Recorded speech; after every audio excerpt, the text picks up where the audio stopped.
안녕하세요. 반갑습니다. 한마루 관계연구소 전보용TV의 전보용 소장입니다. 네, 오늘부터 저희가 진행할 거는 부모, 자녀 관계 회복 프로젝트입니다. 오늘 첫 번째 시간이고요. 제가 이거를 준비하게 된 이유가 있어요. 제가 대학의 학생들을 함께 강의를 하고 또 20, 30대 젊은 청년들을 만나고 또 요즘에는 50대, 60대 부모님들을 만나면서 정말 많이 안타까운 게 있었어요.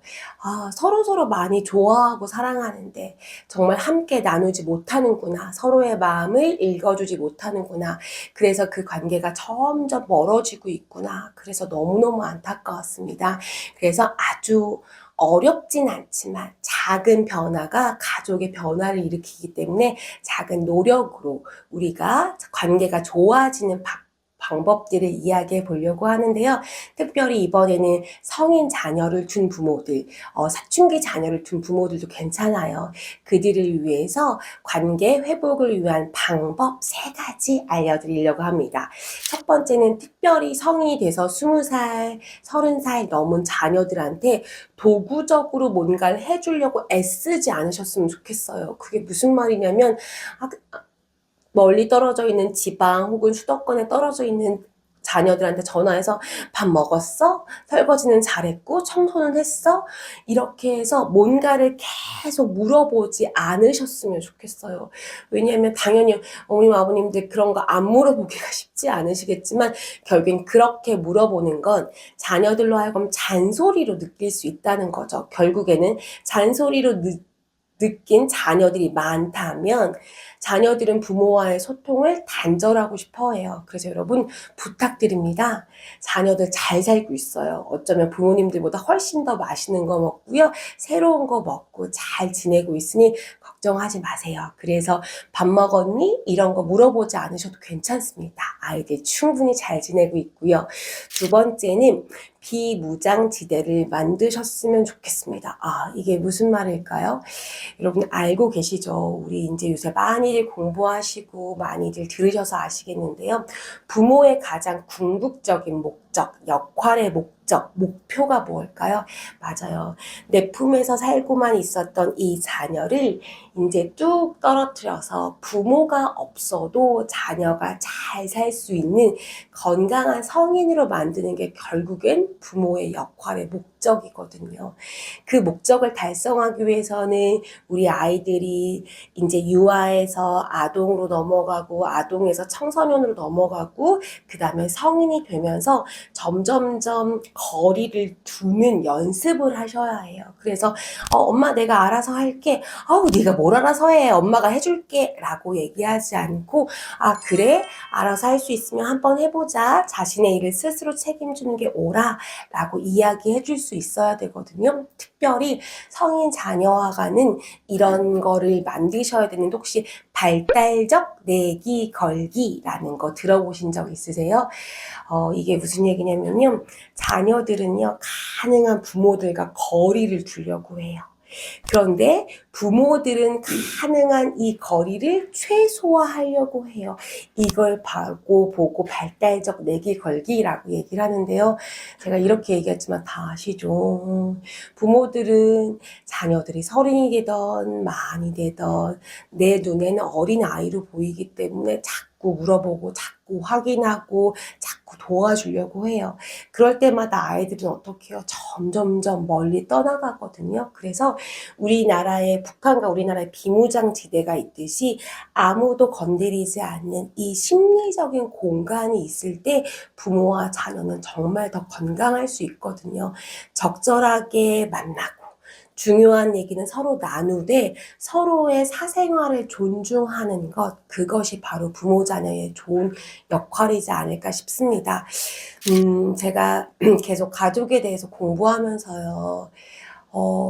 많이 생각하면서 그리고 주변에 교육하면서 상담하면서 봤었을 때 이 세상에서 가장 어려운 관계가 무엇일까 고민해 본 적 있어요. 근데 저는 그거에 대한 좀 답을 낸 것 같거든요. 어쩌면 그게 부모 자녀 관계이지 않을까 싶어요. 여러분 혹시 여러분의 자녀를 선택하신 분 있으십니까? 거의 웬만하면 대부분은 아니죠. 내가 딱 자녀를 낳았는데 지금 자녀가 내 자녀였고 자녀 입장에서 봤더니 딱 태어났는데 우리 부모님이 지금의 부모님이었어요. 어쩌면 서로가 너무너무 원해서 만난 건 아니지만 만나지 않았어요. 근데 우리 둘은 사랑하고 애정을 채워나가야 되는 관계, 그리고 책임감이 있는 관계라서 아이가 어렸을 땐 일방적으로 계속 에너지를 주고 사랑을 주죠. 근데 아이가 크면서 이제 어머니, 아버지가 주는 양육자가 주는 사랑보다는 친구들이 좋아지고 그러면서 이 두 관계가 이제는 이렇게 수직적인 관계였다면 점점 시간이 가면 갈수록 이렇게 수평적인 관계를 맺게 돼요. 이게 바로 부모와 성인 자녀의 관계라면 이제 부모가 노년이 되고 그 다음에 자녀가 정말 중년의 성인이 된다면 이렇게 관계가 바뀌죠. 이렇게 바뀌는 게 부모 자녀 관계인데 이게 왜 어렵다고 제가 말씀을 드리냐면 여러분 한번 생각해 보실래요? 내가 친구가 바뀌었어요. 예를 들어서 영희를 만났어요. 그러면 영희는 막 같이 놀고 수다 떠는 걸 되게 좋아해. 그러면 나는 영희와 함께 즐거운 시간을 보내기 위해서 막 수다 떨고 새로운 것도 경험해보고 막 그래요. 근데 여기 또 이 민이라고 하는 친구는 조용조용하고 뭔가 철학적으로 얘기하고 사색하는 걸 되게 좋아하는 친구예요. 그러면 내가 이 친구를 만나서 조금 심각한 이야기도 하고 이야기를 깊게 하겠죠. 즉 우리가 인간이 보통 사람이 달라지면 그 달라진 사람에 의해서 우리 행동이 변화하고 그걸 맞추고 적응해 나가기 마련이거든요. 그런데 부모 자녀 관계는 웬만하면 변하지 않아요. 그러니까 이 부모고 자녀라는 사실은 변하지 않는데 이 관계의 속성이 변한다라는 이야기거든요. 그럼 그 관계의 속성에 맞춰서 우리의 역할도 변해야 해요. 맨 처음에는 하나부터 10까지 다 부모가 알려줘야 되겠죠? 근데 아이들이 크면서 5개는 알려주고 5개는 알아서 할 수 있게끔 하고 성인이 된다면 부모가 알려주는 건 1-2개, 그 외엔 나머지 아이들이 알아서 하겠죠? 근데 내가 노부모가 돼서 이제 힘이 없어지고 뭔가 할 수 있는 자녀의 도움을 받아야 된다면 어쩌면 그때는 내가 자녀한테 도움 주는 건 1-2개, 자녀가 나한테 많은 에너지를 공급하겠죠. 즉 부모 자녀 관계는 사람은 변하지 않았지만 관계의 속성이 변했기 때문에 그걸 맞춰가는 게 굉장히 어렵고 힘들다는 거예요. 그래서 지금 영상을 보시는 부모님들은 동의하실 것 같아요.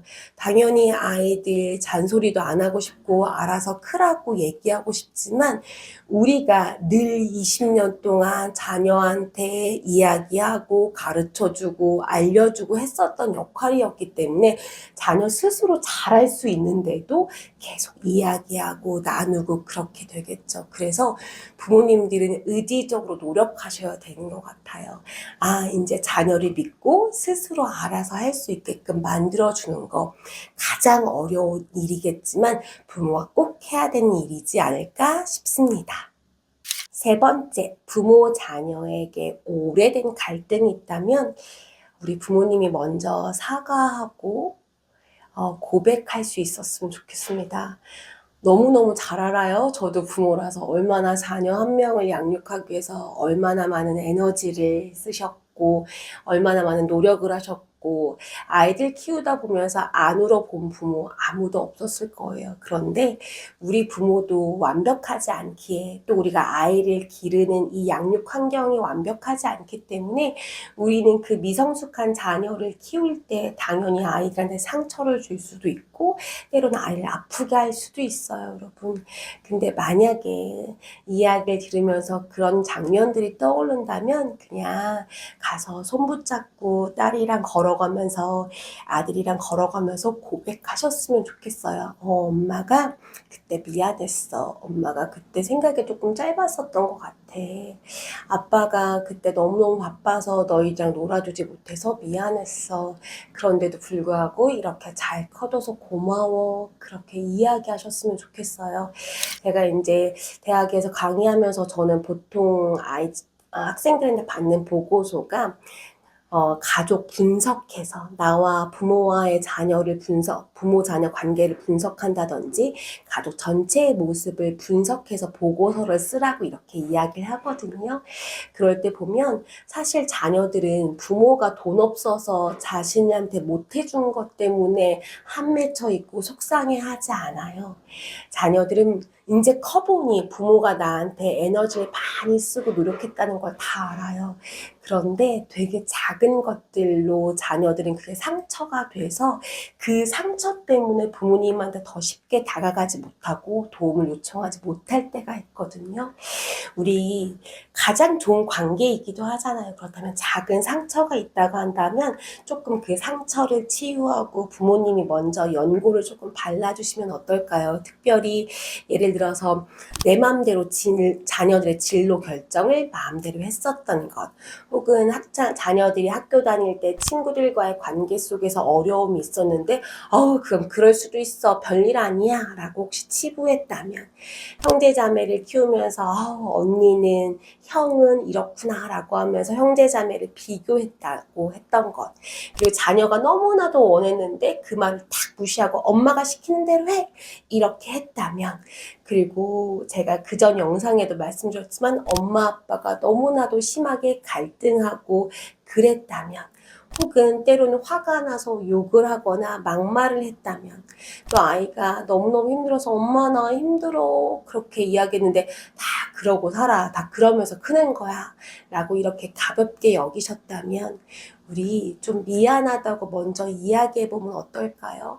가끔씩 우리 자녀들은 부모와의 관계에서 해결되지 않은 이 감정 때문에 성인이 돼서도 굉장히 많이 영향을 받게 되는 경우가 있거든요. 그래서 이렇게 한번 해보셨으면 좋겠어요. 사소한 일에 되게 구체적으로 미안하다고 하기, 미안해가 아니라 엄마가 너 7살 때 이래서 기억나? 그때 엄마는 참 미안했어. 아이들은 기억하지 못할지라도 아이의 마음과 정서는 기억하고 있을 수 있거든요. 그때 구체적으로 얘기하고요. 또 이러이러한 부분은 엄마가 노력해 볼게 라고 이야기해 보고요. 그리고 더 한 가지는 이렇게 잘 자라줘서 고맙다고 이렇게 이야기해보면 어떨까요? 어머님, 아버님은 부모로서 어떤 소원이 있으세요? 저는 이런 소원이 있는데, 저희 아이들이 이제 정말 성인이 돼서 자기한테 좋은 파트너와 짝이 생기기 전까지는 정말 힘들 때, 어려울 때 생각나는 사람이 저였으면 좋겠고, 저희 남편이었으면 좋겠습니다. 그래서 이것처럼 고민이 될 때 엄마는 뭐라고 이야기하실까? 그냥 이 엄마한테 이야기하는 것만으로, 아빠한테 이야기하는 것만으로도 위로가 되지 않을까? 그런 생각을 할 수 있는 자녀가 됐으면 좋겠어요. 물론 성인이 돼서는 자신의 이성 친구들한테 해야 되겠지만, 그 전까지는 저는 우리 아이들한테 그런 부모가 되어주고 싶거든요. 여러분들도 어떠세요? 그렇다면 그런 마음들 한번 우리 아이들한테 간단하게 메모로 적어보실래요? 아주 장황한 편지가 아니어도 괜찮습니다. 짧은 엽서나 메모로, 이왕이면 문자나 우리 온라인 말고는요, 오프라인으로 한번 그렇게 해서 포스트잇 적어서 잠깐 메모를 남겨보기도 하고요. 짤막한 엽서를 한번 써보기도 하고요. 그렇게 해서 아이들이 부모에 대해서 가졌던 좀 슬픔, 미움 이런 게 있다면 부모님이 먼저 사과를 함으로 해서 그 아이들의 마음을 이렇게 만져줘 보는 건 어떨까요? 생각보다 우리 아이들은 부모님이 준 상처 때문에 많이 울고 속상해해요. 그리고 그것이 자신의 삶 속에서 많은 발목을 잡기도 하거든요. 작은 변화가 가족의 변화를 일으킵니다. 큰 거 많은 거 해주려고 하지 마세요. 이런 작은 노력들이 우리 특별히 청소년 자녀, 성인 자녀들과 잘 지낼 수 있지 않을까 싶습니다.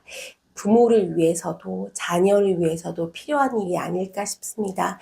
서로의 감정에 얽힌 부분이 있다면 그것을 잘 잘 해소해서 건강한 성인과 성인으로 나란히 인생을 같이 쓸 수 있는 멋진 동반자가 되면 어떨까 싶습니다.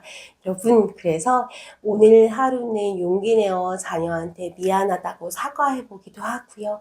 잘 자라주어서 고맙다고 해보고 그랬으면 좋겠어요. 자녀들이 엄마 갑자기 왜 이래? 아빠 갑자기 왜 이래? 막 낯설어서 어색해 할지라도 그 경험이 우리 성인 자녀들, 청소년 자녀들한테 정말 좋은 경험이 될 것 같습니다. 작은 변화가 가족과 관계에 큰 변화를 일으킬 수 있다는 거 잊지 않으셨으면 좋겠습니다.